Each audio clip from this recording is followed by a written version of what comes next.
I never thought much about where the blood I donated went until one day my broadcasting teacher didn't come to school. Then I understood. He was getting donated blood transfusions for leukemia.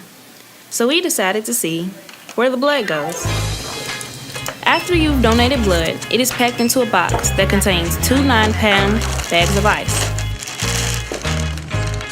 Those boxes are taken from the truck and carried into the blood bank.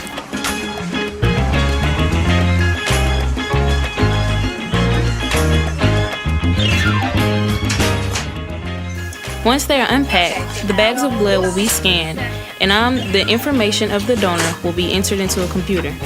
So she's looking, she's checking out her shipment numbers, she's verifying that she has all of the transporters from that drive.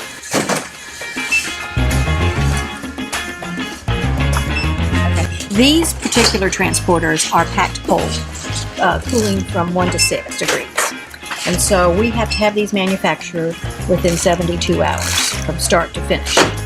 Now, there's other products that come in that are packed at ambient, 20 to 24, and they have to be manufactured within 8 hours. So it all depends on the packing conditions of the product as to how soon they have to be manufactured. So she's going to start scanning. Each of those bags has an identifier on it. It's called a donor identification number, referred to as DIN. And that is sort of the product's name throughout the manufacturing process.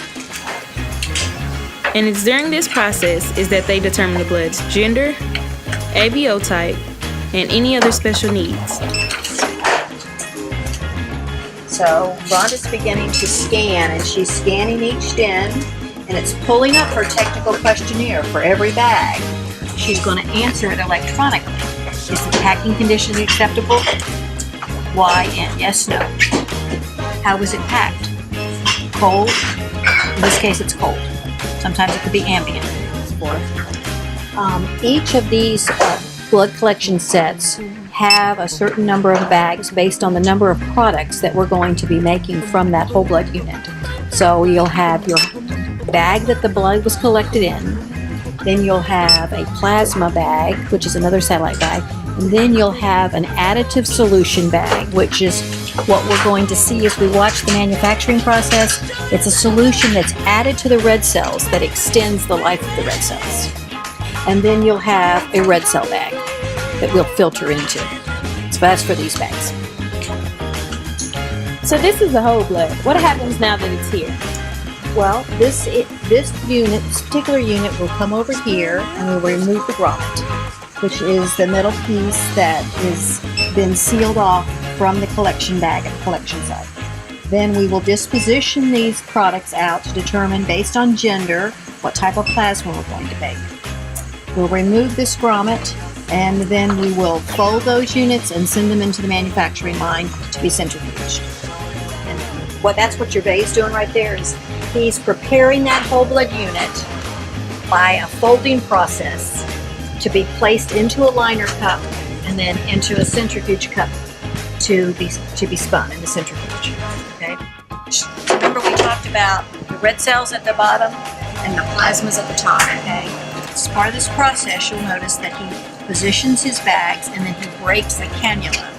And you'll notice that plasma begins to drain into this plasma bag. This is a just as one unit of blood is being separated into even more.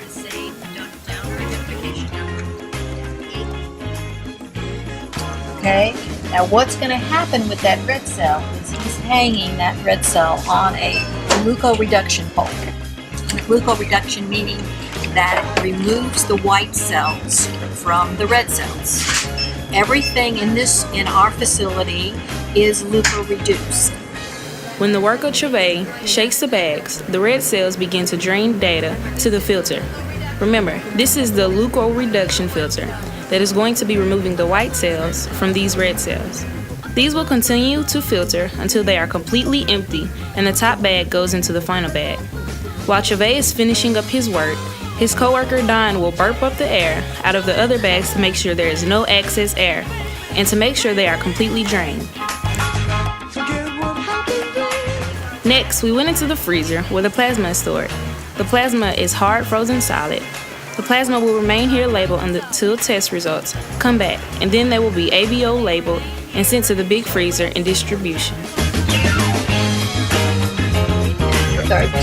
You said current inventory. How much is on hand? That's pending on ABO blood type. Our lowest inventory level is obviously going to be our O negative, which we would hope to have 1 to 3 days supply. And the O positive, A positive, anywhere from 10 to maybe 15 days supply on hand. What about a bad accident, a mass casualty? Well, we have the capability to have a nationwide inventory of blood products available within an hour or two of transport of anything that we needed over and above our current inventory level. So, how many people does it take to run an operation like this? We have anywhere from 3 to 15 people on a shift, depending on whether it's first, second, or third. So our largest shift is our second shift, because that's when the majority of the mobile collection sites come in.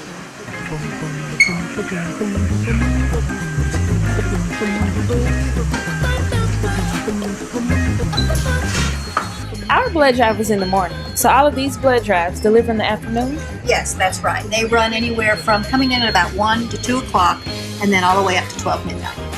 Now, this right here is our red cell inventory, and that's 1 to 6 degrees storage.